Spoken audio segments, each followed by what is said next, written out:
கிறிஸ்துவுக்குள் பிரியமானவர்களுக்கு ஆண்டவராகிய இயேசு கிறிஸ்துவுடைய இனிய நாமத்தினாலே வாழ்த்துக்கள். இந்த நாளின் காலை நேர தியானமாக நாம் எடுத்துக்கொண்ட வேத பகுதி யோபுவுடைய புஸ்தகம் 23ஆம் அதிகாரம் 13-14 வசனங்கள். அவரோ என்றால் ஒரே மனமாயிருக்கிறார். அவரை திருப்பத்தக்கவன் யார்? அவருடைய சித்தத்தின்படியெல்லாம் செய்வார். எனக்கு குறித்திருக்கிறதை அவர் நிறைவேற்றுவார். இப்படிப்பட்டவைகள் இன்னும் அநேகம் அவரிடத்திலே உண்டு. பிரியமானவர்களே, யோபு தன்னுடைய வேதனைகளையும் பாடுகளையும் தேவனிடத்திலே முறையிடாமல் யோபுவால் தன்னுடைய பொறுமையை காத்து கொள்ள முடியவில்லை.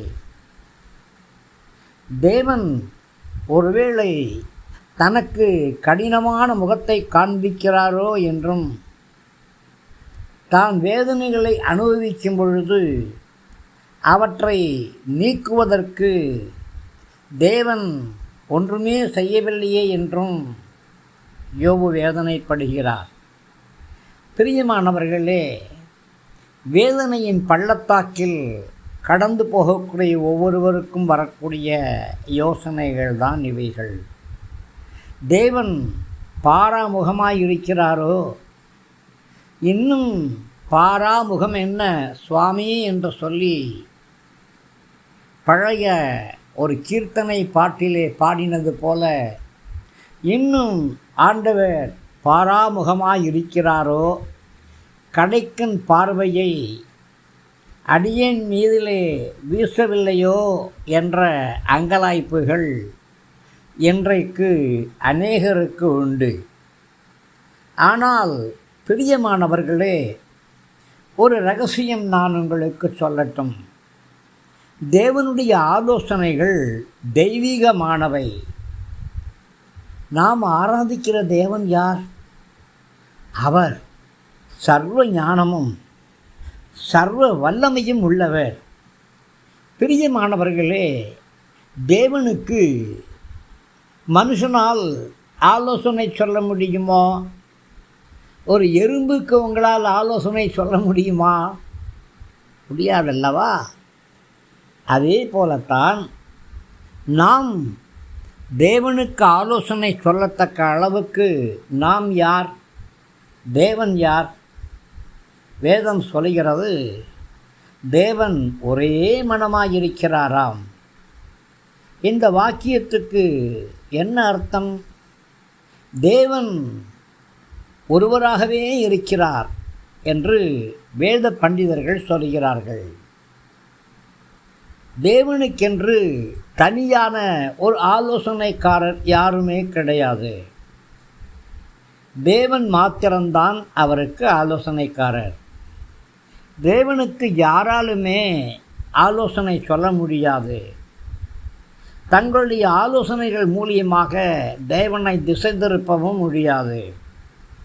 தேவனுடைய சித்தத்தை எந்த மனுஷனாலும் மாற்ற முடியாது. தேவனுடைய யோசனையை நம்மால் கெடுத்து போடவும் முடியாது. தேவன் எப்பொழுதும் ஒரே ஆலோசனை, ஒரே சித்தம், ஒரே மனமுள்ளவராய் இருக்கிறார். அதனாலே தான் மனம் மாற அவர் மனுஷன் அல்ல என்று சொல்லப்பட்டிருக்கிறது.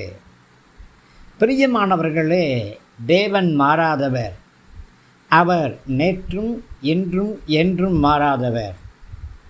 தேவன் தம்முடைய சித்தத்தின்படியாகவெல்லாம் செய்வார். நாம் தேவனிடத்திலே ஜெபம் பண்ணும் பொழுது நமக்கு அநேக ஆசீர்வாதங்கள் நிச்சயமாக உண்டு. தேவனுடைய கிருபையை பெற்றுக்கொள்ளும்படியாக, தேவனுடைய இரக்கத்தை பெற்றுக்கொள்ளும்படியாக நாம் ஜெபிக்கத்தான் வேண்டும். ஜெபம் மாத்திரமே நமக்கு ஜெயம் தரும். ஜெபமே ஜெயம். நம்முடைய ஜெபத்தின் மூலியமாக தேவனுடைய வழிகள் மாறும், தேவனுடைய பராமரிப்புகள் மாறும். ஆனால் நம்முடைய ஜெபம் ஒருபொழுதும் தேவனுடைய சித்தத்தையோ அவருடைய நோக்கத்தையோ மாற்றவே முடியாது. தேவன் தம்முடைய தயவுள்ள சித்தத்தின்படிதான் கிரியை செய்வார். பிரியமானவர்களே, இதை சொல்லிவிட்டு யோபு மீண்டுமாக சொல்லுகிறார், தேவன் எனக்கு குறித்திருக்கிறதை நிறைவேற்றுவார் என்று சொல்லுகிறார். ஆம் பிரியமானவர்களே, தேவன் உங்களுக்கென்று எதை குறித்திருக்கிறாரோ கண்டிப்பாக அதை நிறைவேற்றியே தீருவார். கலங்க வேண்டாம், கண்ணீரை துடைத்து கொள்ளுங்கள். கம்பீரமாய் தேவனுடைய சமூகத்திலே பாடி ஆராதனை செய்யுங்கள். முழங்கால் படியிட்டு தேவனை நோக்கி வேண்டுதல் விண்ணப்பங்களை செய்யுங்கள். தேவன் ஒரு காரியத்தை உங்களுக்கு குறித்திருந்தால் அதை தடை செய்வதற்கு எந்த ஒரு மனுஷனுடைய வல்லமைகளோ ஆலோசனைகளோ ஒன்றும் செய்ய முடியாது. யோசேப்புக்கென்று தேவன் ஒரு சிங்காசனத்தை ஆயத்தம் பண்ணி வைத்தார். சகோதரர்கள் தடுத்து பார்த்தார்கள். போத்திபாரின் மனைவி சதித்திட்டம் போட்டாள். என்ன நடந்தது?